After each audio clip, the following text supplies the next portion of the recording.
Hey, Tesla News Tonight here, continuing the takeover of Rachel Hall the band with more videos. This is one that I did where the audio I did earlier while I had some free time. So what I'll be doing is I'll be playing some of the audio, and it's a bit of length to it because there are 3 articles. I got to remember to put the links to those, a link to a video, a couple of shout outs as well. I have a few notes that I have written already, and I will be writing a few more notes. That way I can come at you with some information, whatever it might be. So I wish you all peace, love, and prosperity. Let's get this thing going. One more time, I just want to kind of warn you that this is pre-recorded audio, and I'll be adding my thoughts to this as well. So, here we go. What precious metals are found in a Tesla? This one is from Specialty Metals. Smelters and refiners of metal. This is by Barry Lenson. The date, importantly, is February 19th, 2019. So, this one is almost 4 years old now. Yet, it was a very forward-looking article, so I'm going to paraphrase it now. What precious metals are found in a Tesla? Here's a trick question for you. If you visit an automotive junkyard and find a wrecked Tesla Model S sitting next to a wrecked 2005 Ford Crown Victoria, which one of them contains more precious metal? And if you are someone who likes to collect and recycle precious metal scrap, which one should you pull apart?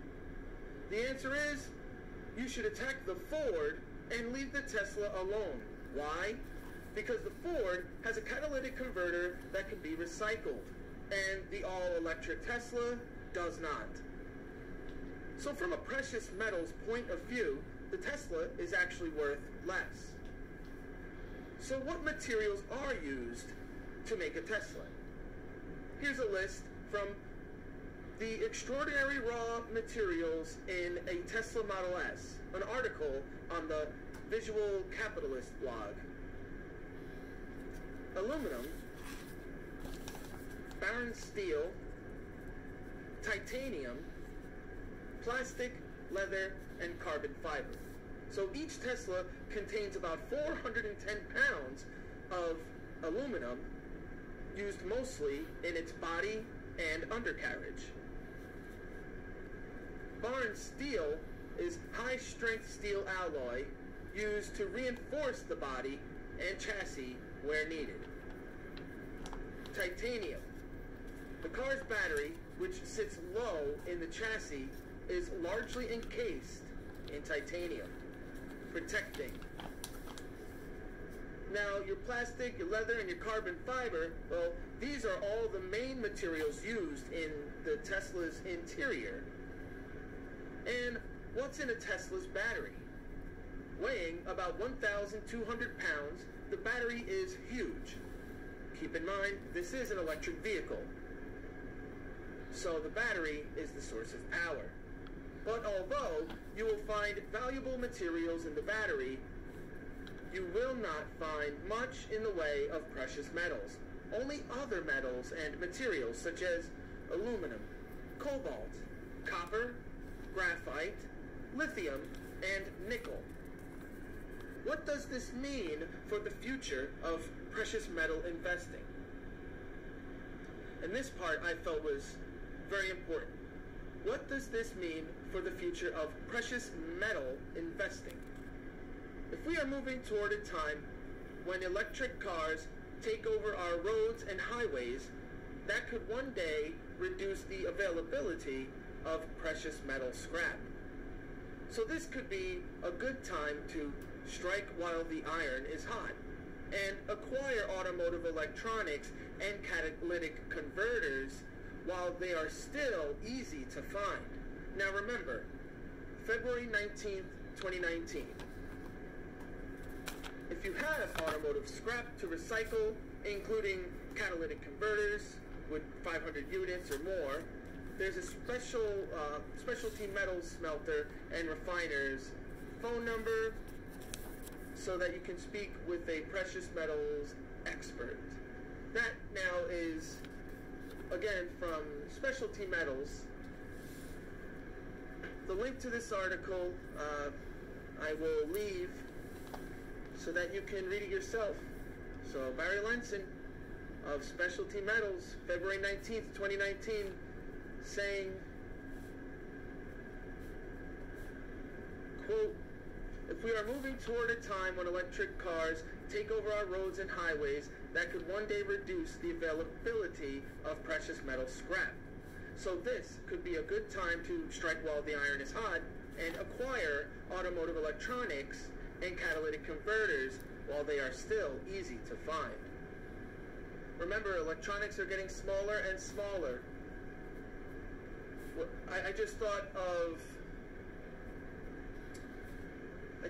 that, you know, if you make a vehicle and a vehicle is this piece of technology, it's a robot, you know, it's digital, roaming around our streets,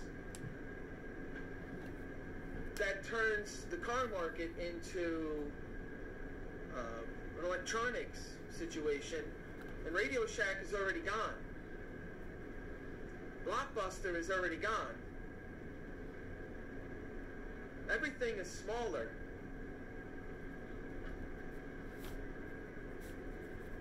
Except now the batteries are bigger than ever, but the batteries too may get smaller.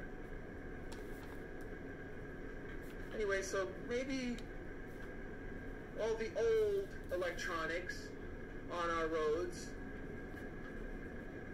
will find another purpose, but driving on the roads will become, you know, fewer and further between once electric vehicles take over the roads. Because it's just a better form of electronic, better technology, smaller technology, less wasteful technology. So I believe, yes, we are moving toward a time when electric cars will take over our roads and our highways. And that will reduce, in some big way, the availability of precious metal scrap. The old cars, the internal combustion engine, ICE vehicles, this will be some precious metal scrap. Again, the ICE vehicles will be precious metal scrap when we live in the land of EVs. So this could be a good time back in early 2019, and probably still today, to, quote, strike while the iron is hot, end quote, and acquire automotive electronics and catalytic converters while they are still easy to find, because you will not be able to find certain electronics inside of, say, a Tesla.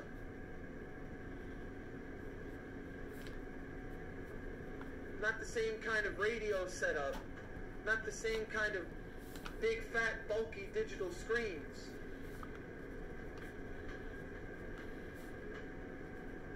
The technology in the Teslas and maybe some other electric vehicles are sleeker. Like I said, smaller, more bang for your buck, so to speak. So, you know, and I think it could still be true today, to strike while the iron is hot and acquire automotive electronics from these old ICE vehicles. Bigger hunks of metal, larger pieces of metal for scrap. Once the ICE vehicles are not as roadworthy as they once, I believe, will become. And catalytic converters, of course, because You will not find a catalytic converter in any Tesla ever. Well, I guess maybe if someone converted a Tesla, but it will not come out of a gigafactory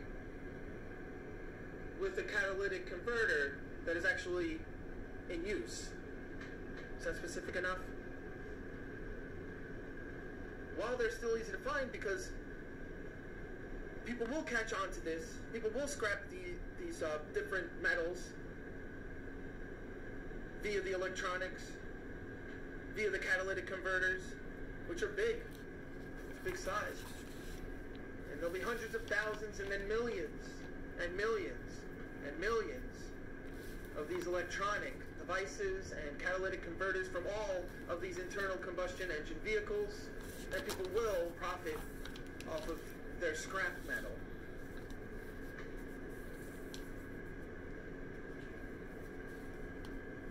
And Blockbuster is gone.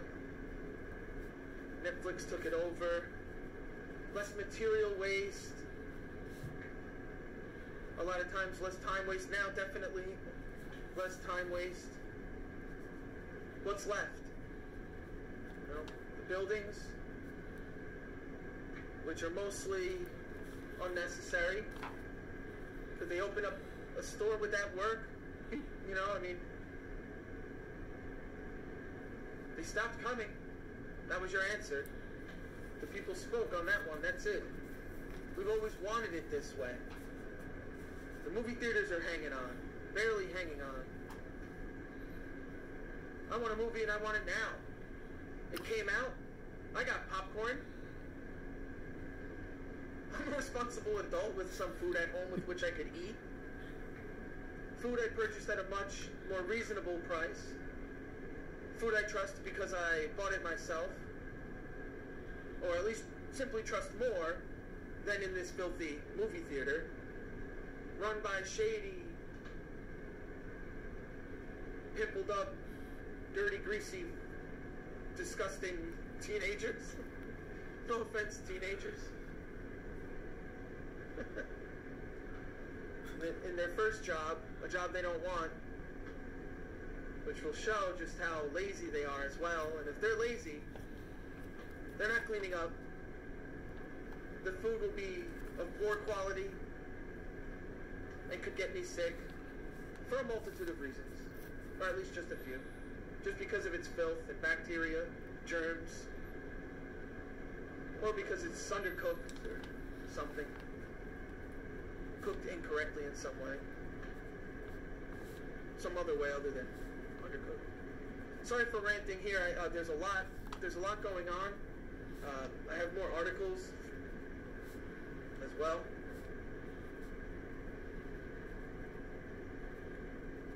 So I'm going to get into silver consumption in the global automotive sector to approach 90 million ounces by 2025. Now this is from January 12th, 2021. So this one is a little bit more of a contemporary article. So that'll be pretty cool. Let's see this,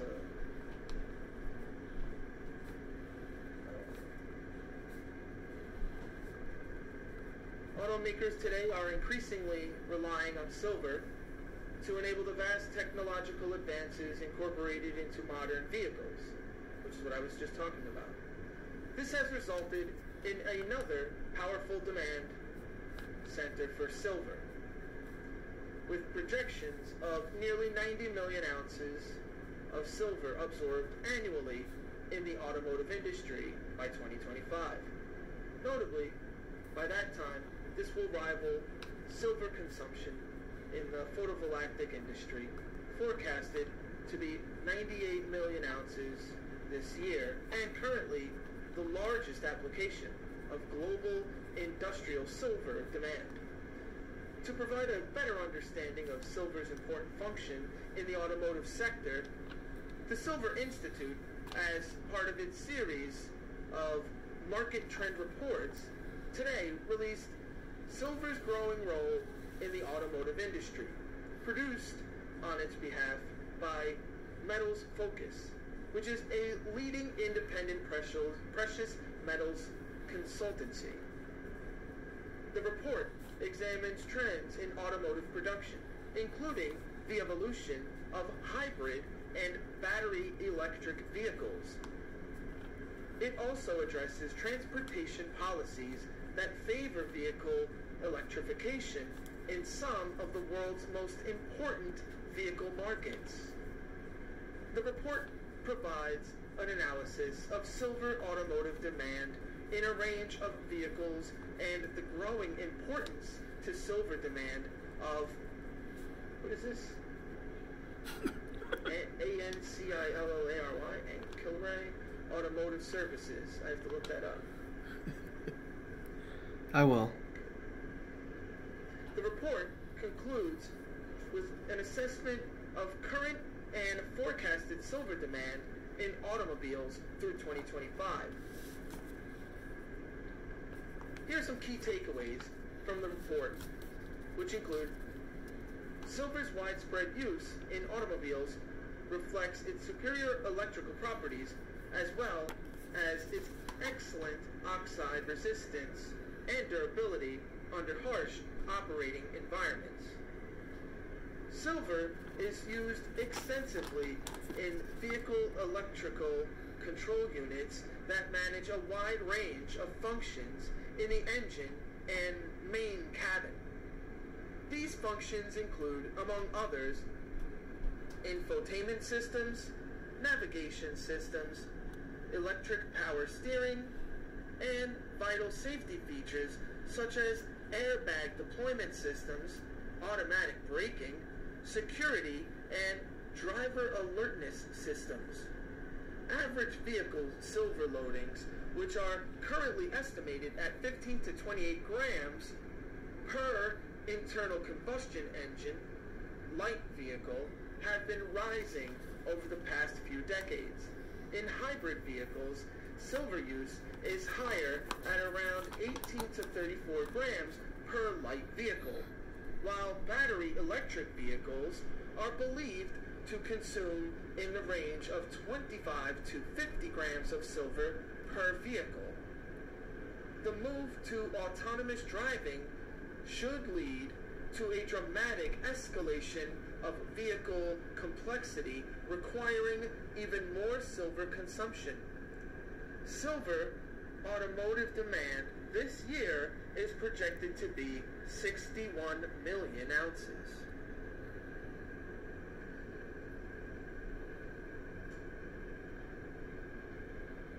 Please hold for one moment.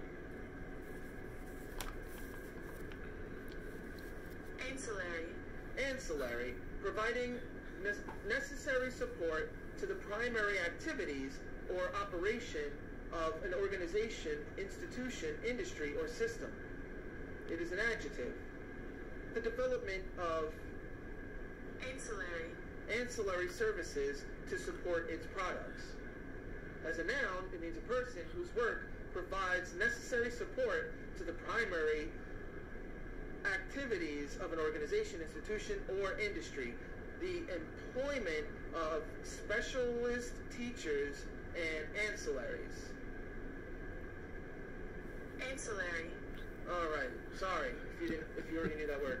Ancillary services that require silver are also increasing, including charging stations and charging points for electric vehicles. And the acceptance of battery electric vehicles is gaining momentum as increasing number of countries adopt policies that support the battery electric industry.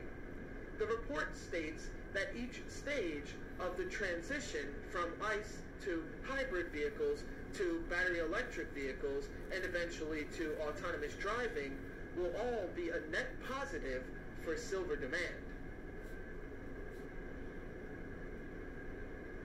And then there is a downloadable copy of the report. And then for 50 years, the Silver Institute has served as the silver industry's principal voice in expanding public awareness of the importance of silver to modern society. One of its primary missions is to provide the global market with reliable statistics and information on silver. This institution's market trend reports focus on key sectors of silver demand to bring awareness to silver's varied and growing demand. And today's report is part of that series. For more information on silver and Silver Institution, please visit their website. That's silverinstitute.org. This isn't a sponsor or anything, but that is where I got this. This is the global source, the Silver Institute. That's where I got this article from. So I will try to remember to also leave that link.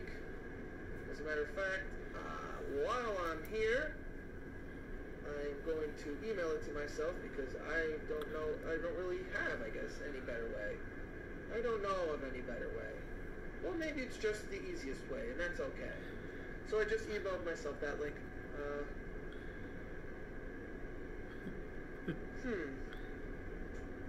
Alright.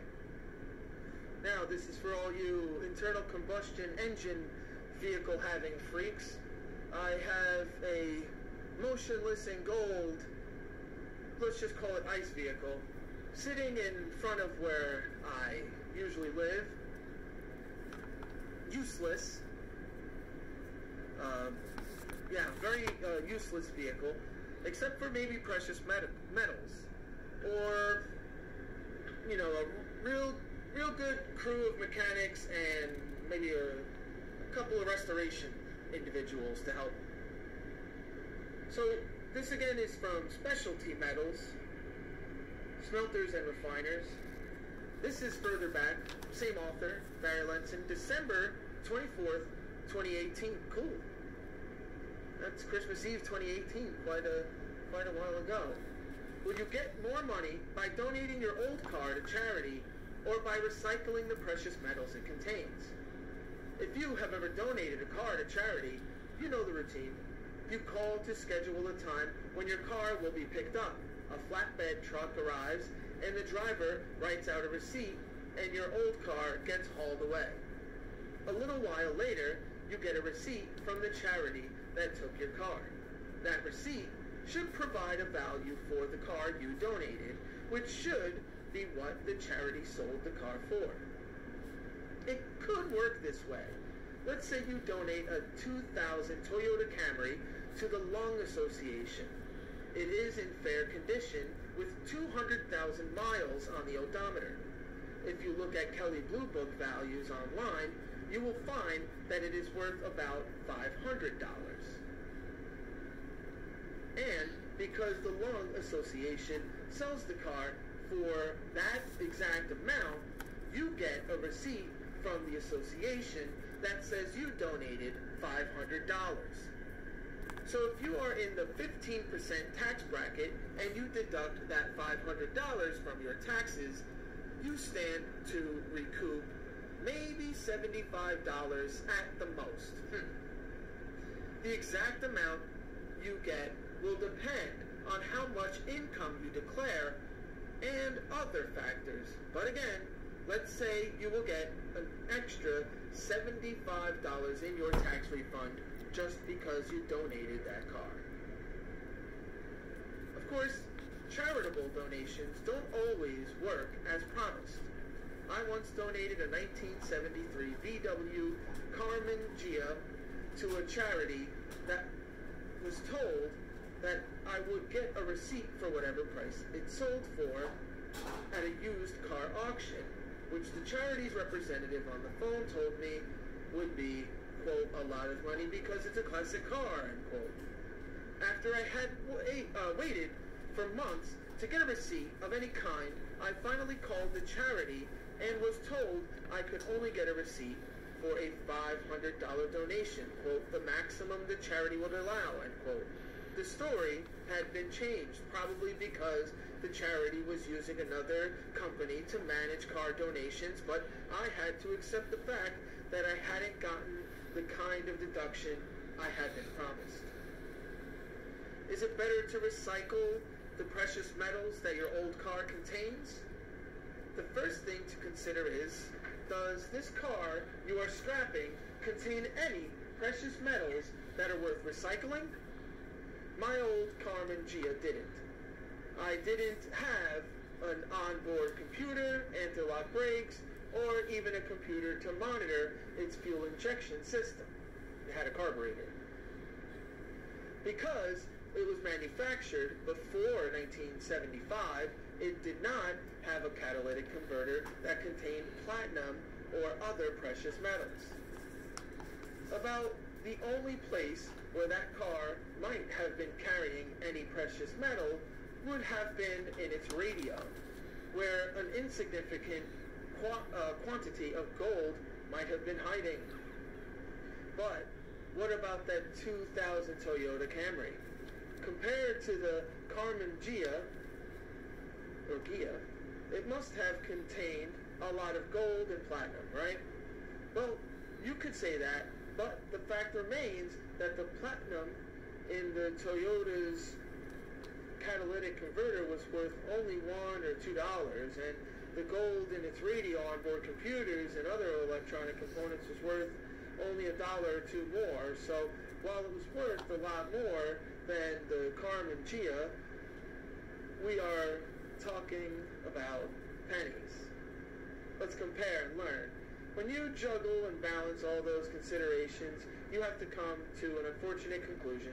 You won't make much money by donating one car or extracting the precious metals it contains. Okay, that's one lesson to learn. However, there is one more consideration to keep in mind, which is that even though any one car doesn't contain more than a few dollars worth of precious metals, a lot of cars contain a lot of gold, silver, and platinum. So, if you can get your hands on the printed circuit boards and catalytic converters from 500 or more scrapped vehicles, you have found a quantity of precious metal that is worth recycling. Where can you find that many old components? The obvious answer is in junkyards. If you can negotiate to buy catalytic converters and electronics from one of them, you could be on your way to starting a profitable scrap metal recycling business of your own. So the whole thing, the thing I couldn't let go there was the simple fact that it seems like such a racket that in 1975 they were putting more precious metal in the vehicle, in these ICE vehicles, when in the 70s they should have.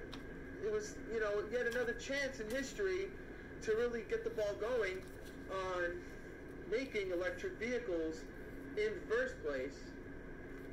So that's kind of annoying right there. Where am I going here? I'm going into my files. I'm going to go into my images. And I'm going to have to scroll like way down. But it should be easy. I should be able to spot it when I see it. Pretty much all the way at the bottom. Oh my goodness. My wife sent me way too many pictures. Alrighty. No, I take that back. I love all these pictures. I just have to go through a lot of them. Maybe I just need to organize this stuff a little bit better. Maybe that. Maybe it's my fault. 1898, though, you had the Riker electric vehicle. 1899, you had the La Jamais Contente. 1902, the Studebaker electric. 1912, the Argo electric. What happened in those 10 years? And then you got a bigger gap. General Motors, 1966, with the Chevrolet Electrovare. Okay. Alright, well, 1971, Lunar Roving Vehicle. So, it was electric, but that's a space vehicle. But, come on, General Motors. General Motors, 1966. But wait a minute. Why would they have been working on an electric vehicle? So maybe... Maybe because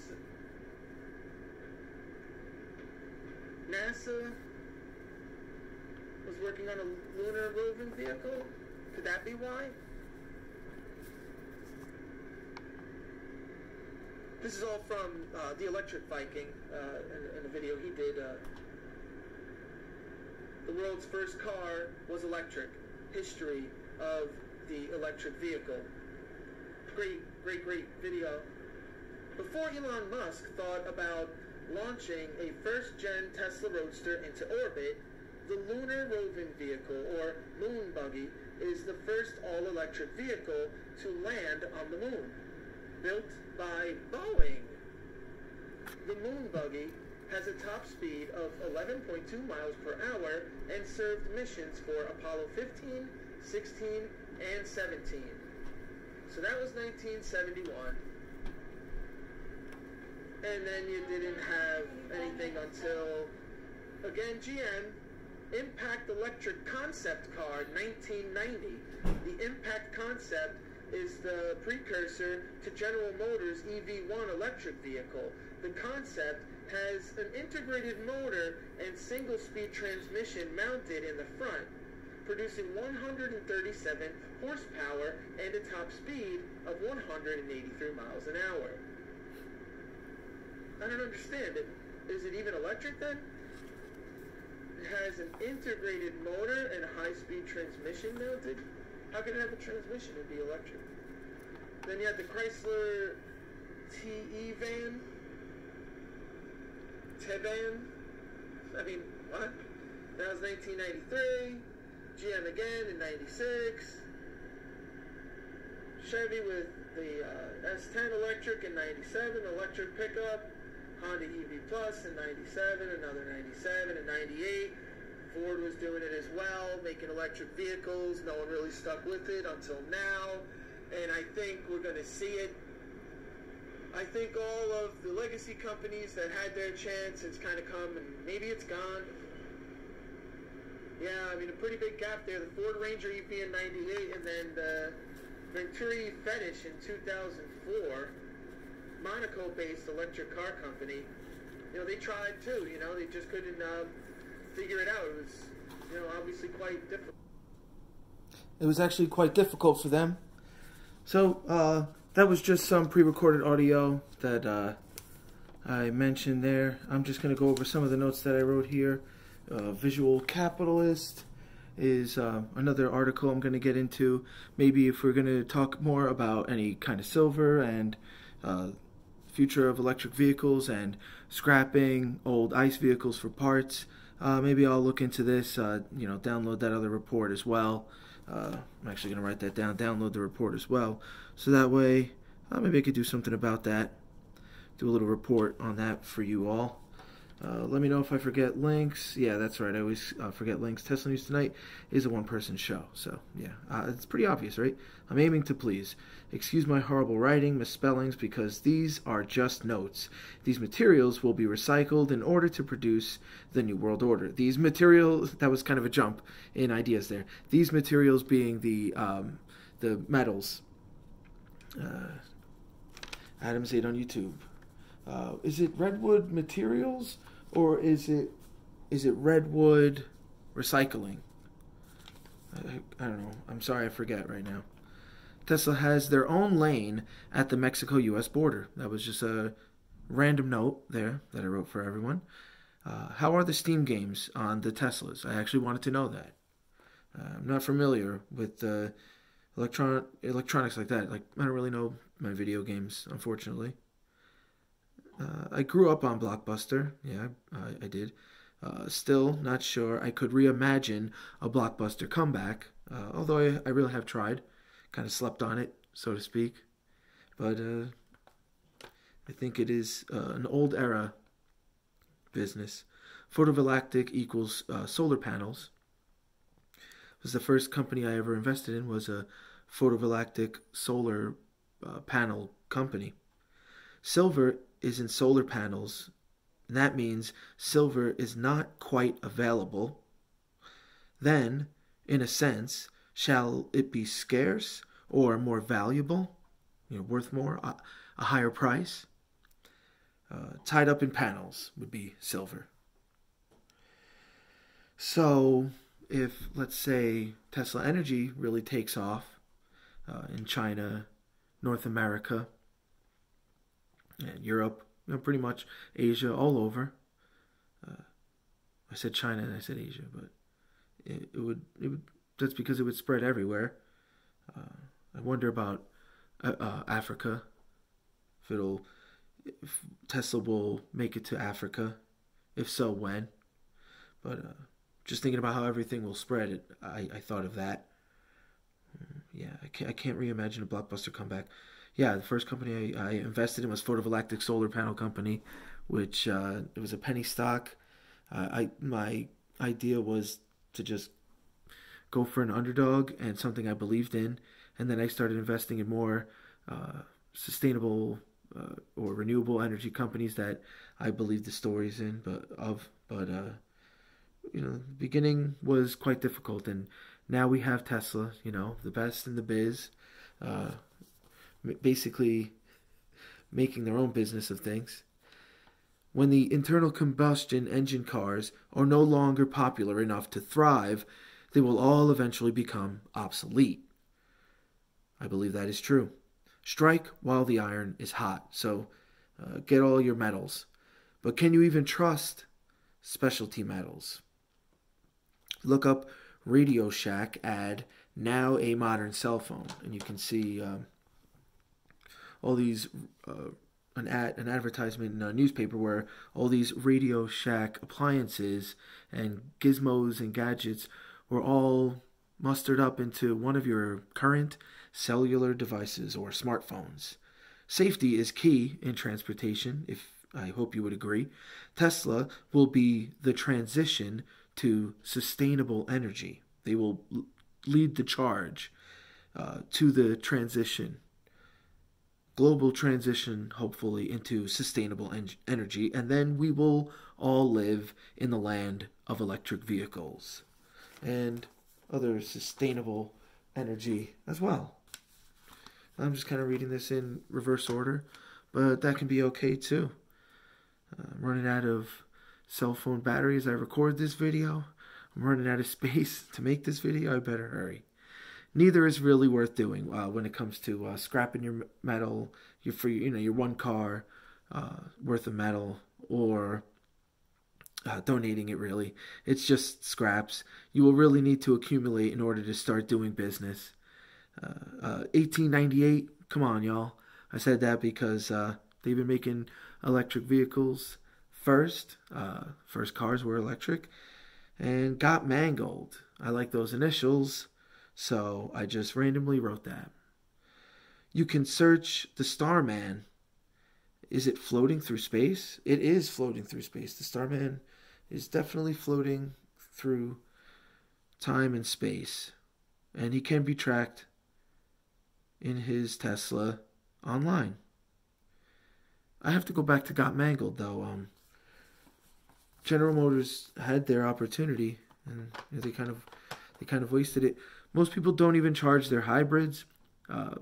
The hybrid batteries are too small to really use for most travel. Maybe if you have a nearby farmer's market and all you do is drive up there once a week, you can get away with using the battery power on your hybrid. Otherwise, you will mostly be paying for gas. So I say no, Costco, no. I've seen those long lines of people getting their petrol. Shout outs to Electric Viking, Dr. Know-It-All, and Google, who helped me with some of the content in this video. Well, they didn't help me directly. I'm citing them. Do you invest in silver? If so, what has been your strategy? And why do you invest? Overall, why do you invest? Do you invest in silver? If so, what has been your strategy and why do you invest? Motionless in Gold is a useless car I own. And charity versus scrap metal, well, the battle really, I guess, was a stalemate, right? Hashtag Ice Museum. Rest in peace, Jay Briscoe. What do you trust more, charity or recycling? Both are a scam. And then I just wanted you to look up, quote, Stealerships. Hashtag change the world. Hashtag change the universe. Cleaner transportation. Cleaner energy. Sustainability. Tesla wins. No silver medals here when it comes to Tesla, which was just kind of a joke on the precious metal category. Feel more positive about our future. I believe it will be better. Have faith, everyone. Peace, love, and prosperity to you all. This is Tesla News Tonight. Later.